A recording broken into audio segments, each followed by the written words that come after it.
I was a very good friend with a man named Norman Lloyd, who was one of the grant people that was working at different times for the Rockefeller and Ford foundations. And we'd have lunch about this and that, and he would always sort of complain about the fact that he had to give money to orchestras who were not working for the younger people, not doing new music, doing the same old trieds and trues, and which we seem to have today. You look into the the Friday listings in the New York Times, and your heart sinks.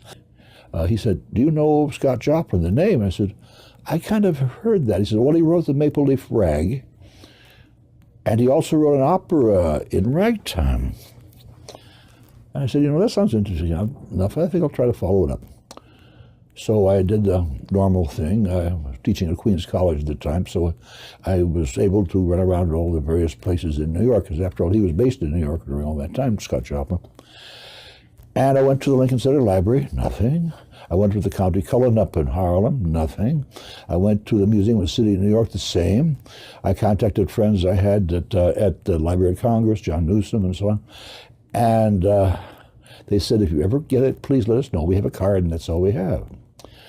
Anyway, what happened was that I was in this office with 10 other people. We had 3 desks, and we zipped in and zipped out. I had a whole drawer to myself. And a fellow named Rudy Blesch would come in and teach the big jazz courses, or the history of American pop, whatever he was dealing, mostly jazz. Finally, after a month or two of fruitless searching for Treemonisha, I said, "Mr. Blesch, I have had a lot of trouble finding Treemonisha, and nobody seems to have it." He said, "Well, I have a copy at home. Would you like it?" And I said, "Sure, I'd be delighted." So he had it Xeroxed. So I got the score, got home, and I started paging through it, and I thought, this is a grand homemade opera. So because of Rudy, I was able then to get a hold of the rags, because he had a friend, Max Morath, who put together a kind of a pirated little publication of 100 rags, of which maybe a dozen or so were of Joplin. And I realized there was a major person here. I had been involved with the European avant-garde, and in the way that in New York they were not playing Boulez, Stockhausen, or Barrio at all. Those years was a big embargo, not only from the critics but also from the composers. Even the 12-tonists who didn't feel at that point it was very strange, because I had been in Europe studying at the conservatoire, and I was very thrilled by the newness of all of that, and began to be influenced by it in my own music and so on. And yet I was still conflicted, because some part of me was also interested in American popular vernacular music. And I was having a really conflicted time with all of this happening, because part of me wanted to do that, and part of me wanted to do, this what I call expanded vocabulary that was being afforded by Boulez and Company. So it was a big conflict for me. How was I going to deal with these two parts of me that were not reconcilable? Well, John Cage had come out during that time, during the Seattle, when I was there in the early 50s, and he would give these demonstration concerts at the New School of Music, and people would walk in a huff, out in a huff, and here was a little fat kid, age 12, 13, fascinated by everything I saw, and I'd be often the last person left in the audience. So anyway, here it is, 1966. Before I moved to New York, and I'm asked to go to the local Pacifica station in Seattle to interview John Cage, because he happened to be there. And I remember as I left, the senior professors of composition said, "Now you go out there and demolish him." So I got to the radio shop and radio station, and I said, "Mr. Cage, I've been asked to demolish you," and we had a good laugh about that.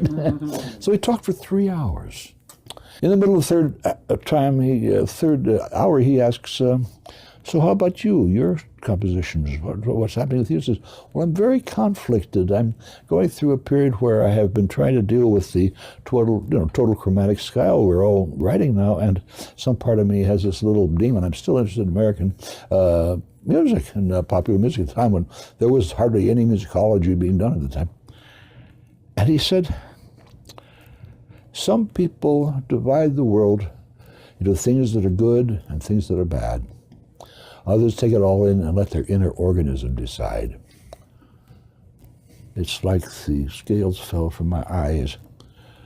And I suddenly said, well, I must be all right as I am. Now let's find out how they're going to work together somehow. And, well, some years later, I suddenly find myself looking at Scott Joplin, and I think, you know, there's a man who embodied that real fusion of European art music and African and American elements, you know, indissolubly. Just as Britain was able to revitalize English opera and English vocal music by going back to Purcell, I went to the closest source we had, which was Irving Berlin, who really worked out a lot of how you put word to note. In fact, indissolubly, as tightly as the European and African-American elements in Joplin are. You can't take them apart. You know, the word calls up the note. You know, it's amazing how he did that. But you look at those and say, how did he do it? So I look at all those people, these wonderful wordsmiths and the songwriters, people that we were supposed to just sort of poo-poo when I was in school, because I'd never quite got over that. I never quite agreed with that, but I mean, meantime, you know, everybody said, oh, well, you know, this stuff is inferior, second rate. It's really I've always said that the French had the troubadours, the Germans had the minnesingers, and we have Irving Berlin.